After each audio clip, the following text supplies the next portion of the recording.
Assalamualaikum warahmatullahi wabarakatuh. Mewujudkan generasi muslim yang moderat dan peduli bangsa menuju Indonesia tangguh. Sebelumnya kita harus mengetahui apa sih moderat itu?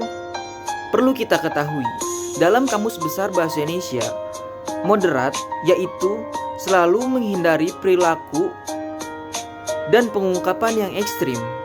Dan juga bisa diartikan moderat itu adalah berkecenderungan ke arah dimensi atau jalan tengah, yaitu artinya tidak memutuskan sesuatu hanya dari satu pihak, melainkan mempertimbangkan adanya pihak lain. Contohnya, terdapat kutipan ulama yang berbunyi, belum dikatakan seorang ulama fikih, belum dikatakan seorang ulama fikih jikalau belum dapat melihat dan memutuskan sesuatu dari berbagai macam arah sudut pandang. Nah, disinilah kita membutuhkan yang namanya musyawarah. Gunanya apa? Yang pasti musyawarah ada untuk menyatukan argumen-argumen dari berbagai sudut pandang sehingga mencapai kata mufakat, yaitu kesepakatan. Oke, berlanjut ke pembahasan mewujudkan generasi muslim. Nah, berarti kita mengayomi, kita mengadakan, kita membawa generasi muslim. Nah, di sini pasti kita bertanya-tanya, dari mana sih kita memulainya? Dan pasti kita membutuhkan yang namanya motivasi. Sebaik-baiknya kita memulai yaitu berawal dari diri kita sendiri. Kenapa seperti itu? Karena kebanyakan manusia memandang sesuatu dari kebiasaan kita, dari perilaku kita. Walaupun mungkin sebagian dari mereka sudah mengetahui, sudah memahami bahwa kebenaran itu adalah hak, benar, nyata adanya.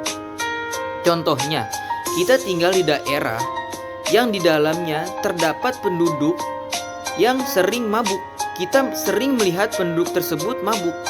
Dan suatu ketika si pemabuk ini menegur orang yang jarang menunaikan sholat, padahal orang tersebut agamanya adalah Islam.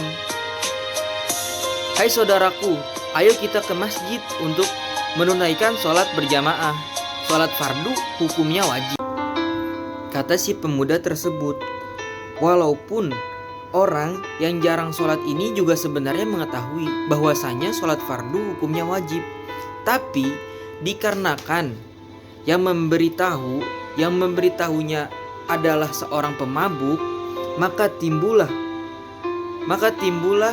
rasa penentangan di dalam hatinya. Nah, disinilah pentingnya kita memulai sesuatu dari diri kita terlebih dahulu. Kita benahi diri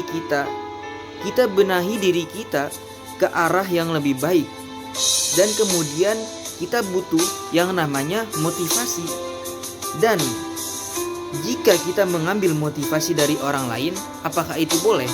Ya jelas boleh. Asalkan jangan terlalu bergantung pada orang tersebut. Karena sepandai, secerdas, sepintar apapun, manusia adalah tempatnya salah dan mempunyai celah. Dan disinilah sangat diperlukan tameng. Sangat diperlukan tameng. Berupa apa tameng tersebut? Tameng tersebut yaitu berupa iman. Dan harus kita ketahui, kesempurnaan hanya milik Allah semata. Telur yang pecah dari dalam akan menjadi ayam, sedangkan yang dari luar akan menjadi dadar. Artinya, motivasi yang berasal atau tertancap dalam dirimu, yakinlah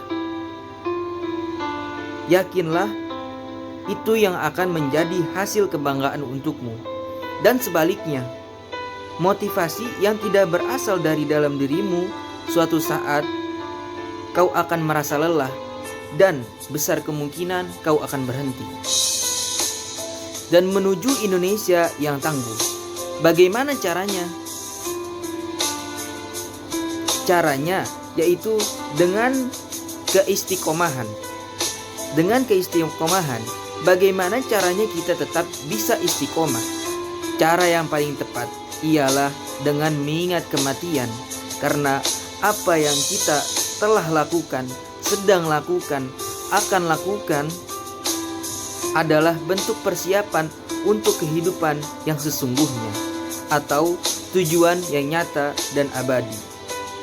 Telah kita ketahui, negara kita sekarang ini sedang berada di posisi yang mengalami kemunduran. Siapa lagi kalau bukan kita yang akan membangkitkannya lagi? Siapa lagi kalau bukan kita yang akan memajukannya lagi? Jikalau pahlawan-pahlawan kita yang ikut serta memperjuangkan kemerdekaan Indonesia masih hidup, mereka pasti akan menangisi atas perbuatan kita, sering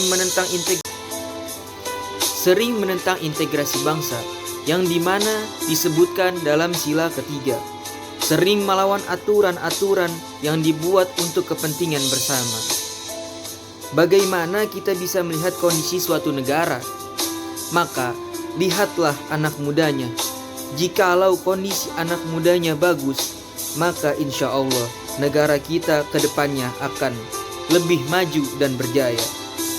Dan na'udzubillah jika sebaliknya.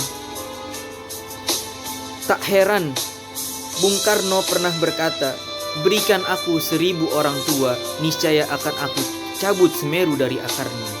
Dan berikan aku 10 orang pemuda, niscaya akan kuguncangkan dunia."